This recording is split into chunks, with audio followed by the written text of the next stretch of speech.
दोस्तों, इस एक्सेल की वीडियो में आपका बहुत बहुत स्वागत है। दोस्तों, इस वीडियो में हम जानने वाले हैं कि फ़िल्टर को कैसे लगाएं। तो दोस्तों, फ़िल्टर का यूज़ क्या होता है कि सबसे पहले तो लगा लेते हैं। फ़िल्टर को लगाने के लिए आपको जिस रेंज में लगाना है उस रेंज को सिलेक्ट कर लेना है। फॉर एग्जांपल, मुझे इस सीरियल स्टूडेंट वाली जो ब्लैक कलर की पट्टी है, मुझे इसमें फ़िल्टर लगाना है पूरे में। तो गाइस, सबसे पहले इस पट्टी को करना पड़ेगा आपको सिलेक्ट। तो मैं इस पट्टी को कर लेता हूँ सिलेक्ट।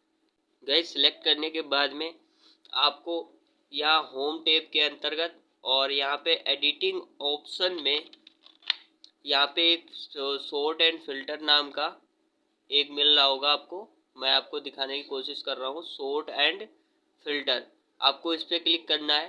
देन इसके बाद में नीचे की साइड में आएंगे तो यहाँ पे एक फ़िल्टर का ऑप्शन मिल रहा होगा, फ़िल्टर। आप इस पर क्लिक करेंगी और जैसे ही आप क्लिक करेंगे तो आपका फ़िल्टर जो है यहाँ पे देख सकते हैं अप्लाई हो चुका है। गाइस, देख लीजिए अप्लाई हो गया है। उसके बाद में गाइस, आप यहाँ से फ़िल्टर का यूज़ क्या होता है एक चीज़ और देख लीजिए।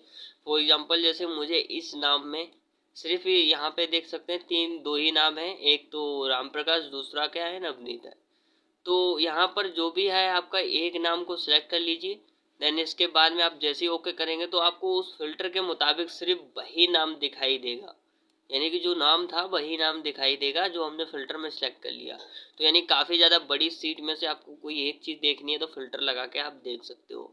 एक्सेल की और भी टिप्स एंड ट्रिक्स की वीडियो आपको आई बटन में दिख रही होगी, देख लीजिए, आपके बहुत काम में आएगी।